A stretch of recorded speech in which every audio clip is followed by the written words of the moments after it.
Maintenant, nous allons laisser Louise et Fabien interviewer Martine Lebras, conseillère du service éducation artistique et culture de la DRAC de Bretagne.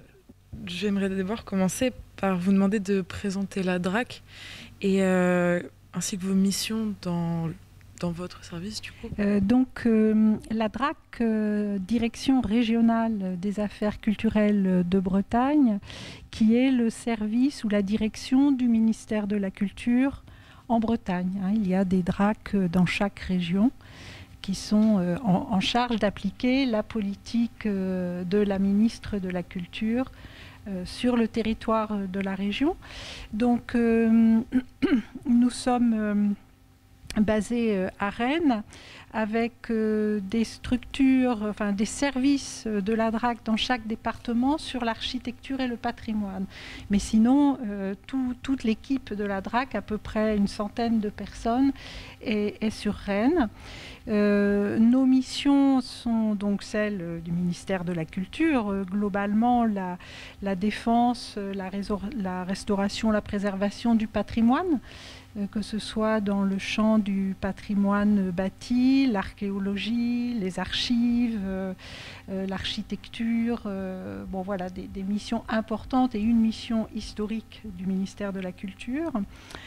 Sinon, donc, nos autres missions sont liées à la création artistique, que ce soit dans le spectacle vivant, les arts plastiques et encore d'autres secteurs. Donc là, il s'agit de défendre la création artistique en soutenant les artistes en premier lieu, les lieux, les théâtres, les festivals, les centres d'art, etc., qui vont proposer de montrer des œuvres à un public. Et donc c'est un budget très important. Pour la DRAC Bretagne, on est à peu près sur la création, un budget de 18 millions d'euros en 2021. Bon, c'est à peu près constant. Alors je parle, on a évoqué la crise sanitaire avec Béatrice tout de suite. C'est hors mesures exceptionnelles qui ont été prises dans ce cadre-là, où on peut doubler le chiffre. La DRAC Bretagne, sur la période de pandémie, a soutenu le plan de relance à hauteur de près de 17 millions d'euros. Voilà. Et puis des secteurs plus liés à l'économie, aux industries culturelles, le livre, évidemment le cinéma audiovisuel, avec là une partition un peu singulière avec le conseil régional dans cette région, puisqu'on a une délégation de compétences du ministère de la Culture à la région sur ces secteurs, ou une partie de ces secteurs. Et puis des missions plus, je dirais, transversales, c'est un peu un mot de notre jargon, mais qui vont, comme l'éducation artistique et culturelle, qui forcément vont être en lien avec la création artistique, avec le patrimoine, avec le livre, la lecture, avec le cinéma. Elle concerne en fait tous les sujets. Donc il y a ma mission à moi, donc conseillère pour la DRAC en éducation artistique et culturelle, mais j'ai deux collègues qui travaillent sur ce qu'on appelle l'action territoriale, qui vont travailler au plus près des territoires pour essayer de favoriser le lien entre la culture et la population ou les habitants en règle générale. Et puis qui travaillent aussi sur d'autres partenariats avec d'autres ministères comme la justice, la santé. On a des programmes spécifiques d'action pour des publics en lien avec la justice et la santé.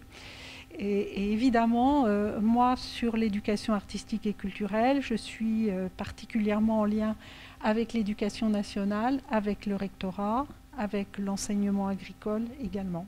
Vous avez un lien justement avec l'éducation nationale.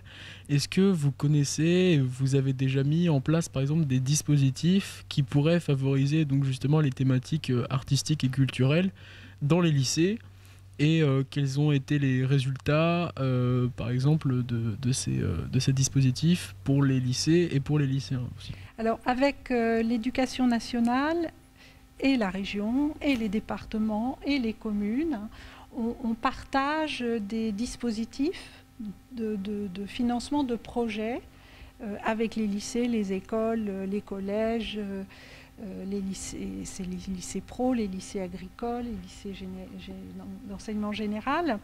Et il y a un dispositif que l'on aime bien soutenir ensemble, c'est la résidence d'artistes en lycée, en l'occurrence, mais on le fait à tous les niveaux.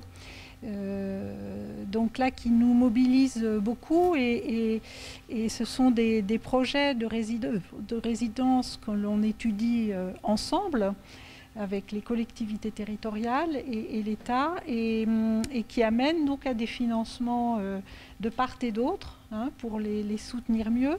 On a soutenu par exemple en cette année, pour l'année 2021-2022, 50 projets en lycée, tout type de lycée. Et l'année dernière, c'était 61 projets, donc avec des moyennes de financement de 3 400, 3 500 euros, c'est une moyenne. Il y a des résidences d'artistes qui sont plus ambitieuses que d'autres et qui mobilisent plus de soutien. Et alors, on ne soutient pas directement les lycées pour le faire, on soutient les structures culturelles avec lesquelles nous, à la DRAC, on est naturellement en relation. Et cette année, on a soutenu en tout 173 structures culturelles. Alors pas que sur les résidences d'artistes, il y a d'autres dispositifs, hein, mais les enseignements de spécialité qui vous concernent, on en soutient 15 en région Bretagne. Et à chaque fois, on soutient la structure culturelle qui va faire appel à des artistes, quel programme par exemple, et qui construit le projet avec les enseignants ou les proviseurs de lycée, parfois en association avec les associations de lycéens, notamment dans l'enseignement agricole, où je trouve que ça se fait de façon plus évidente, il me semble. En tout cas, voilà, on est sur ce type de partenariat, les résidences d'artistes étant des dispositifs assez longs qui permettent à la fois à des artistes ou des équipes artistiques de travailler sur leur propre projet de création dans un environnement qu'ils ont choisi, c'est-à-dire l'établissement scolaire, et qui se nourrissent de la réflexion et des échanges avec les lycéens. Mais ces dernières années, on a été confrontés à la pandémie, et on se demandait si justement la pandémie avait eu un impact sur ce que vous avez fait ces dernières années. Oui, évidemment, il y a eu un impact très, très violent, évidemment, au départ, où on était en période de confinement complet et tout le monde. Et là, je dois dire que les structures culturelles ont été vraiment remarquables, et tout du long, hein, d'ailleurs, hein, puisqu'on était un peu sur du stop and go en permanence.